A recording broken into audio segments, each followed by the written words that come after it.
मामूली में ज़रूर उसके लिए कुछ सेंटिमेंट्स तो होंगे।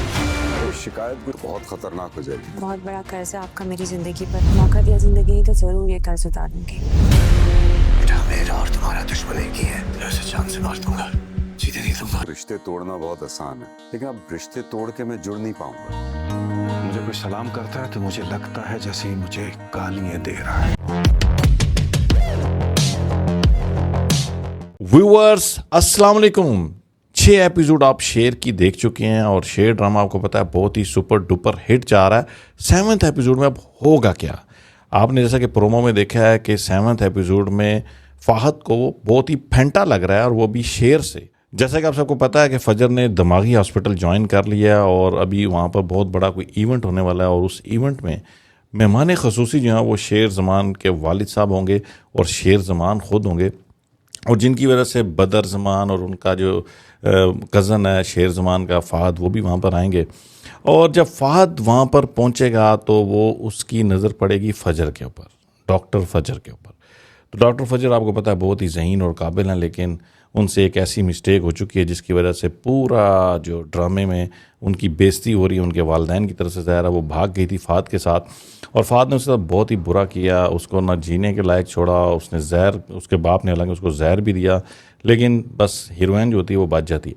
तो अब ये है कि फ़जर का जैसे ही वो गिरेबान पकड़ेगा, मतलब गर्दन पे हाथ रखाएगा, ये दिखाया है प्रोमो में, तो उस वक्त उसके अंदर का जो शेर के अंदर की जो शेर के अंदर की जो बहादुरी है वो जाग जाएगी। वो एकदम से फ़ाहद को बहुत फेंटा लगाएगा और वहाँ पर फेंटा इतना ज़्यादा लगेगा कि सब, जैसा कि जब आपको पता है शेर जब धाड़ता है तो पूरे जंगल की नज़रों में आ जाता है और पूरा जंगल उसको देखना शुरू कर देता है। तो इसी तरह यहाँ पे भी ड्रामे में जब भी वो धाड़ेगा, मतलब फेंटेगा उसको, तो सब उसी को देख रहे होंगे, सब उसको मना भी करेंगे, लेकिन वो नहीं छोड़ेगा, वो उठा के उसको फेंटेगा। तो ये सब कुछ जो है वो उसकी जो मंगेतर है रिदा, वो भी देखेगी, वो कहेगी कि जो मेरा होने वाला हस्बैंड है वो इतना ज़्यादा जज्बाती आखिर क्यों है, और वो भी इस लड़की के लिए, डॉक्टर फ़जर के लिए। हालांकि जो शेर है, मतलब दानिश जो है, वो कोई बहुत ज़्यादा उससे मोहब्बत नहीं करता, लेकिन वो जब सिर्फ इसलिए कि एक इंसानियत के नाते और एक लड़की पर जब जुल्म हो रहा होता है तो वो उसके अंदर की बहादुरी जाग जाती है। लड़कों के साथ जब ज़्यादती हो रही है वहाँ जागती है नहीं, ये मुझे नहीं पता, लेकिन लड़कियों के साथ जब भी होगी तो वो इस ड्रामे में दिखाया गया कि वो उसकी अंदर की बहादुरी जाग जाती है। तो वो फिर उसको बहुत ज़्यादा फेंटता है। फेंटने के बाद ऐसा होता है कि जो फ़जर है वो भी बड़ी इम्प्रेस होती है, वो बड़ी हैरान होती है, और रिदा जो है वो बहुत ज़्यादा अपसेट हो जाती है कि आखिर इस लड़की के लिए ये क्यों लड़ रहा है और क्यों इतने ज़्यादा इसने मारा उसको, इतनी ज़्यादा फ़ाइट की, जिसका वो इज़हार वॉइस मैसेज में भी करेगी। तो उसको ये लगेगा कि कोई ना कोई तो कनेक्शन है या कुछ ना कुछ तो गड़बड़ है इन दोनों के रिश्ते के बीच में, जिसकी वजह से उसके दिल में थोड़ा शक पैदा होगा। उसके बाद ये आपको पता है कि फ़जर की जो कहानी है, उसके जो वालिदैन है वो उसको कोई बहुत ज़्यादा सपोर्ट नहीं कर रहे, उससे एक बहुत बड़ी मिस्टेक हो गई है जिसकी वजह से उनके ख़ानदान की इज़्ज़त ख़राब हो गई है। तो फ़जर का जो बाप है वो उसको बिल्कुल माफ़ नहीं कर रहा और कह रहा है कि जब ये मुझे सलाम करती है तो मेरे ज़हन में सारी कहानी जो भागने की थी या वो सारा मंज़र जो है वो सामने आ जाता है, तो इसलिए मुझे ये मेरे सामने ना आया करे, इसको जैसे ही मैं देखता हूँ तो मुझे गुस्सा आ जाता है। तो बहरहाल उनकी नफ़रत बरकरार है। फ़ाहद को तो फेंटा लग गया, ज़ाहिर है वो कज़न है और उसके चचा का बेटा है बदर ज़मान साहब का। बदर ज़मान साहब बड़े ही चाली हैं, और दूसरी तरफ जो शेर ज़मान साहब के वालिद साहब हैं वो बड़े गुस्से वाले तो हैं, लेकिन अपने भाई से बहुत ज़्यादा प्यार करते हैं। उनको पता है कि मेरा जो भाई है और उनके जो बच्चे हैं वो लूट रहे हैं मेरे ऑफिस को, लेकिन वो उसको इग्नोर इसलिए कर रहे थे कि ज़ाहिर है भाई है, दोनों में दुश्मनी ना हो, थोड़ा बहुत लूट भी रहे हैं तो चलो खैर, वो इग्नोर कर रहे थे। लेकिन ये साहब जो शेर साहब हैं, ये उस वक्त बाहर के मुल्क थे, बाहर से जब वो वापस आने के बाद उनको जैसे ही ऑडिट रिपोर्ट आई तो उनको पता चला भाईजान ये तो बहुत बड़ा गबन हो रहा है, हमारे ऑफिस को लूटा जा रहा है। तो ज़ाहिर है वो बर्दाश्त नहीं कर पा रहा ये चीज़, और वो उनके पैसे बंद कर देता है। पैसे बंद करने के अलावा वो उनकी बेइज्जती भी कर रहा है और उसके अलावा फेंटे भी चढ़ा रहा है, तो फिर दुश्मनी तो बनती है।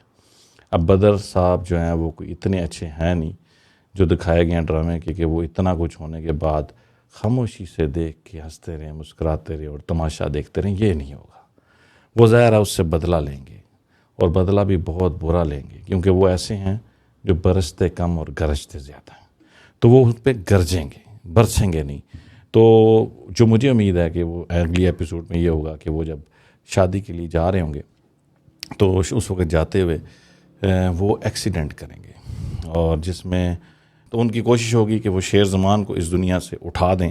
لیکن جو مجھے لگتا ہے کہ ان کے والد صاحب اس دنیا سے چلے جائیں گے، کیونکہ مجھے ایسا فیل ہوتا ہے کہ وہ ضرور رائٹر جو ہے اس ڈرامے میں والد صاحب کو اس دنیا سے بھیجے گا، کیونکہ اس نے پچھلی کچھ ایپیسوڈ میں اس نے فائل بھی دی تھی جس میں اس نے جائیداد وغیرہ کا بٹوارہ بھی دکھایا تھا.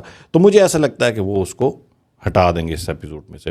مجھے ایسا لگتا ہے کہ وہ پھر اس دنیا سے چلے جائیں گے، اور جو ایکسیڈنٹ ہوگا اس میں شیر زمان صاحب پاگل ہو جائیں گے، کیونکہ ایک ٹیزر میں نے دیکھا تھا کہ وہ پاگل ہو گئے تھے. تو وہ پھر جائیں گے فجر کے پاس ہی. جیسے کہ آپ کو پتہ ہے کہ پرومو میں دکھایا جا رہا ہے کہ فجر بتا رہی ہے کہ جب تم نے میری زندگی بچائی تھی، جب وقت آئے گا تو میں بھی اس کا جواب ضرور دوں گی، میں بھی تمہاری زندگی بچاؤں گی. تو وہ ظاہر ہے وہ پھر جب پاگل ہوگا تو اس کا دماغی توازن تھوڑا خراب ہوگا، تو پھر فجر اس کا علاج کرے گی. اور جب وہ علاج کر رہی ہوگی اس وقت جب باپ کو پتہ چلے گا فجر کے کہ میں شیر کا علاج اس کی بیٹی کر رہی ہے، تو شیر وہ جو ہے فجر کا جو باپ ہے شجاعت صاحب، وہ اس کو کہیں گے کہ جی اس کو ختم کر دیں، شیر کو مار دیں. جس پر پہلے تو بیٹی انکار کرے گی، لیکن جیسا کہ آپ نے دیکھا تھا کہ پچھلی کچھ ایپیسوڈ میں کہ اس نے پاؤں میں بیٹھ کر کہا تھا اپنے باپ کے کہ میں آپ کی خاطر کسی کی جان لے بھی سکتی ہوں اور اپنی جان دے بھی سکتی ہوں. تو یہاں پر اس کا جو پتہ چلے گا کہ وہ سچی ہے یا ویسے ہی اس نے ایموشن میں آ کے وعدہ کر لیا تھا یا واقعی پرومس پورا کرے گی. بہرحال باپ اس کو وہ وقت وعدہ یاد دلائے گا اور کہے گا کہ تم نے کہا تھا کہ جان لے بھی سکتی ہو، تو بس اب اس کو مارو. مطلب کتنا خود غرض باپ. مجھے سمجھ نہیں آتی کہ عزت جو وہ بچا رہے ہیں وہ ظاہر ہے اس لیے کہہ رہے ہیں کہ دنیا کے کہے گی. گارڈ ہنس رہے تھے، پتہ نہیں اپنی کسی بات پر ہنس رہے تھے اور اپنی بیٹی کو زہر پلا دیا. بہرحال دکھایا ڈرامے میں یہ ہے کہ وہ دشمنیوں کو پال کر رکھتے ہیں، جیسا کہ ڈائلاگ بیچ میں آتے ہیں کہ وہ دشمنیوں کو پالتے ہیں، پوستے ہیں اور عزتوں کو برقرار رکھتے ہیں. لیکن یہ جو ہے نا ڈرامے وہ دیکھتے ہیں کہ اگر فیملی ڈسٹرب ہو رہی ہے تو ہو جائے، لیکن ساڑی پگ اونچی رہنی چاہیے. تو بس اس طرح کا کانسیپٹ ان کے ذہن میں ہے اور اسی طرح کا ڈرامہ دکھایا گیا، اس وجہ سے وہ اسی طرح ہے. ورنہ تو ہر عقل مند باپ جو ہے وہ کبھی بھی میرا خیال ایسا نہیں کرے گا کہ اپنے بچوں سے اس طرح سے کرے، بلکہ سمجھایا جاتا ہے اور بتایا جاتا ہے کہ اس طرح نہیں کرتے. تو بہرحال آنے والی ایپیسوڈس 7 اور 8 بڑی ہی انٹرسٹنگ ہوگی، اور 7 ایپیسوڈ دیکھنے کے بعد 8 ایپیسوڈ میں کیا ہوگا وہ بھی ہم انشاءاللہ آپ کے ساتھ شیئر کریں گے. امید ہے آج کی یہ ویڈیو اور آج کی ہماری ڈرامے کے جو سٹوری آپ کو اچھی لگی ہوگی. اگر اچھی لگی ہو تو لائک، شیئر اور سبسکرائب ضرور کریے گا. ملیں گے آپ سب سے ہماری نیکسٹ ویڈیو میں، تب تک کے لیے اللہ حافظ.